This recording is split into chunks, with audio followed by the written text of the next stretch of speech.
Your paycheck says one number. What that number can actually buy is a completely different number. Economists have names for both, and mixing them up is how people end up celebrating a raise that quietly made them poorer. Here's the answer up front. Nominal income is the amount of money you receive measured in the dollars of the day. Real income is that same money measured in what it can purchase after you strip inflation out. Nominal is the number, real is the value. So if you earned $50,000 last year and $52,000 this year, your nominal income went up 4%. Whether your real income went up depends entirely on what happened to prices. If prices also rose 4%, your real income didn't move at all. You have more dollars and exactly the same life. That's the short version. But the reason economists bother to separate these two at all leads somewhere genuinely strange. There's a well-documented glitch in how human beings read money. It has a name, and it has been measured on airport passengers and mall shoppers. By the end of this, you'll know the formula. You'll know the one number to check before you accept a raise. And you'll know why the American minimum wage has fallen about 40% without anyone ever voting to cut it. Start with the formula, because it's simpler than it sounds. Real income equals nominal income divided by the price index times 100. The price index is usually the consumer price index, the CPI. Statistical agencies pick a base year, call the price level in that year 100, and then track how a basket of ordinary goods moves against it. If the index reads 105, prices are 5% higher than they were in the base year. Run a number through it. Say you earn $50,000 and the CPI sits at 105. 50,000 divided by 105 times 100 gives you about $47,600. Same paycheck, honest measurement. Notice what the formula does not care about. It doesn't care how hard you worked or what your job title is. It asks one question only. Compared to a fixed moment in time, how much stuff does this money move?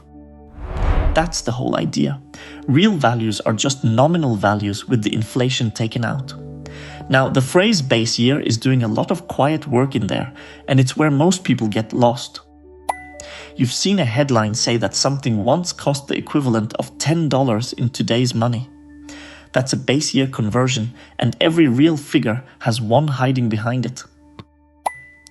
Real numbers are always real relative to something. A real income of $47,600 means $47,600 in base year dollars, not in the dollars sitting in your wallet right now. Change the base year and the number changes, even though nothing about the paycheck did. Governments do this to their biggest statistics too.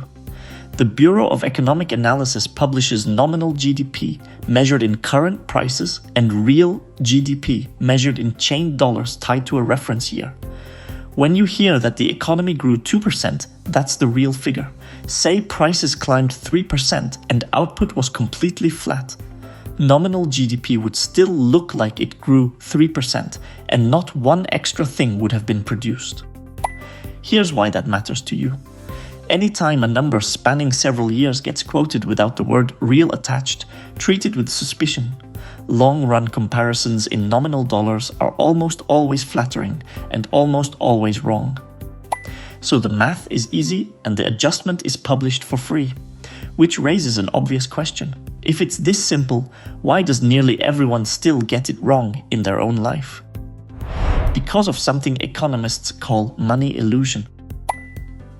Money illusion is the habit of thinking in the face value of money instead of what that money buys. The term goes back to Irving Fisher in the 1920s. The definitive study came in 1997 when Eldar Shafir, Peter Diamond, and Amos Tversky published a paper called Money Illusion in the Quarterly Journal of Economics. They ran surveys on Princeton undergraduates, on travelers at New York Airport, and on shoppers in New Jersey malls. They described two people. One got a 2% raise in a year with no inflation. The other got a 5% raise in a year with 4% inflation. In real terms, the first person clearly did better. Large numbers of respondents said the second person was better off and happier about it. Sit with that for a second. People looked straight at both sets of numbers and still preferred the bigger nominal one. That's the trap. Your brain treats the digits on the payslip as the real thing and files prices away as a separate story happening somewhere else. It isn't a math failure either. Plenty of the people who got it wrong could do the arithmetic perfectly well when asked. And this is not a laboratory curiosity. It shows up wherever wages and prices meet, and the largest example in American economic life has been running quietly for over 15 years. The federal minimum wage in the United States is $7.25 an hour. It has been $7.25 since July 2009. In nominal terms, nothing has happened to it. No cut, no vote, no announcement. The number written in the law is identical to what it was more than 15 years ago. In real terms, it has been falling every single month of that entire stretch. Each year of inflation shaves a little more off what that hour of work buys, and the wage never moves to catch up. The Economic Policy Institute puts it plainly. A worker on the federal minimum today earns roughly 40% less in purchasing power than a minimum wage worker did in February 1968. That was the peak, and the wage back then was $1.60 an hour. $1.60 beats $7.25. That is what real means. Picture the same thing happening to your salary. Your employer never cuts your pay. They simply never raise it for 15 years while rent and groceries keep climbing. In nominal terms, nothing happens to you at all. In real terms, you take a pay cut every single year. That's also why some payments get deliberately wired to inflation instead. Social Security benefits carry an annual cost of living adjustment tied by law to a version of the CPI. For 2026, that adjustment is 2.8%. The whole point of a cost of living adjustment is to hold real income roughly still while the nominal number rises. Same distinction, two opposite outcomes, and the only difference is whether anyone bothered to index the number. Once you've seen this, real versus nominal turns up everywhere. Take a savings account paying 3%. That is a nominal interest rate. If inflation is running at 4%, your real return is negative 1%. Your balance grows and your buying power shrinks at the same time. Economists write that as the Fisher equation, named after the same Irving Fisher. The real interest rate is roughly the nominal rate minus inflation. It is simple subtraction, and it quietly explains how a savings account can feel completely safe and still lose you money for years on end. The same logic runs the other way for borrowers.